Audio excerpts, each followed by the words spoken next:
ট্রাম্পের নতুন শুল্ক নীতিতে টালমাটাল বিশ্ব অর্থনীতি, বিশেষ করে দক্ষিণ পূর্ব এশিয়ার রপ্তানি নির্ভর দেশগুলোর মধ্যে বেড়েছে অস্থিরতা। শুল্ক হারের উপর ভর করে নিজেদের মধ্যে প্রতিযোগিতায় ব্যস্ত দেশগুলো। তবে এশিয়ার মধ্যে সবচেয়ে বড় বিপাকে পড়েছে ভারত। তাদের কাঁধে চেপেছে সর্বোচ্চ 50% পর্যন্ত শুল্ক, যা প্রতিযোগী অন্যান্য দেশগুলোর তুলনায় অনেক বেশি। অতিরিক্ত শুল্কের চাপে এরই মধ্যে ভারতের তৈরি পোশাক খাত সহ রপ্তানি বাণিজ্য পড়েছে হুমকির মুখে। ভারতের রপ্তানি বাণিজ্যের সবচেয়ে বড় অংশীদার যুক্তরাষ্ট্র। রাশিয়ার কাছ থেকে জ্বালানি তেল ও সামরিক সরঞ্জাম কেনায় জরিমানা হিসেবে এক সপ্তাহের ব্যবধানে নয়াদিল্লির ঘাড়ে অতিরিক্ত 25% শুল্ক চাপিয়ে দেন ট্রাম্প। আগামী 27 আগস্টের মধ্যে সমঝোতায় না এলে ভারতীয় পণ্য রপ্তানিতে গুনতে হবে মোট 50% শুল্ক। ভারতের পোশাক তৈরির প্রতিষ্ঠান পার্ল গ্লোবাল এরই মধ্যে তাদের 17টি কারখানার কার্যক্রম বাংলাদেশ, ভিয়েতনাম, ইন্দোনেশিয়া ও গুয়েতমালায় সরিয়ে নেওয়ার সিদ্ধান্ত নিয়েছে, যাদের পোশাকের ক্রেতা মূলত যুক্তরাষ্ট্রের গ্যাপ ও কোলসের মতো নামিদামি প্রতিষ্ঠানগুলো। বাড়তি শুল্কের বোঝা প্রতিষ্ঠানের ঘাড়ে চাপাতে চাচ্ছেন ক্রেতারা। পরিস্থিতি সামাল দিতে ভারতের বাইরে উৎপাদন সরিয়ে নেওয়ার ঘোষণা দেয় পার্ল গ্লোবাল প্রতিষ্ঠানটি। প্রতিষ্ঠানের পরিচালক জানান, শুল্কের বোঝা প্রতিষ্ঠানগুলো কিছুটা বহন করলেই ক্রয়াদেশ বহাল রাখবেন ক্রেতারা, যদিও তা স্থায়ী কোনো সমাধান নয়।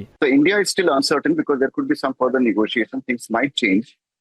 But other countries, it's more or less seems like for this next 5-6 months, it seems to be this is 19 or 20% tariff is already there. So what we are seeing is immediate surge of business in all other regions.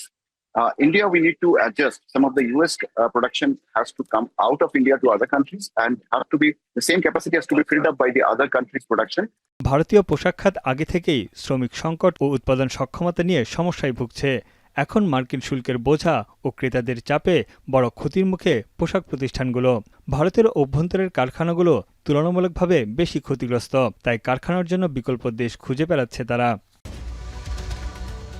এদিকে ভারতসহ বিভিন্ন দেশের উপর শুল্ক আরোপের পর নিন্দা জানিয়েছে চীন। ভারতে নিযুক্ত চীনা রাষ্ট্রদূত নয়াদিল্লির উপর আরোপিত 50% মার্কিন শুল্ককে যুক্তরাষ্ট্রের ভণ্ডামি বলে তীব্র সমালোচনা করেছেন। তার মতে, শুল্ককে হাতিয়ার বানিয়ে বিশ্ব বাণিজ্য সংস্থার নিয়মকে অবজ্ঞা করছেন ট্রাম্প।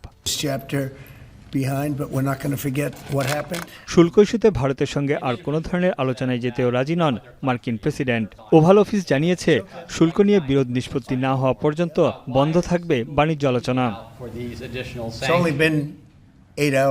মার্কিন শুল্ক নিয়ে এরই মধ্যে ভারতের প্রধানমন্ত্রী নরেন্দ্র মোদীর সঙ্গে ফোনে কথা বলেছেন ব্রাজিলের প্রেসিডেন্ট লুলা দা সিলভা। এ সময় যুক্তরাষ্ট্রের একতরফা শুল্কের বিষয়ে আলোচনা করেন দুই নেতা। মার্কিন শুল্কে সবচেয়ে বেশি ক্ষতিগ্রস্ত দেশ ব্রাজিল ও ভারত। তানভীর জানি, এখন বিশ্ব। শাইনি চুলে এখন হবে সব হেয়ারস্টাইল। সিল্কোর দ্বিগুণ শাইনি চুল প্রতিদিন।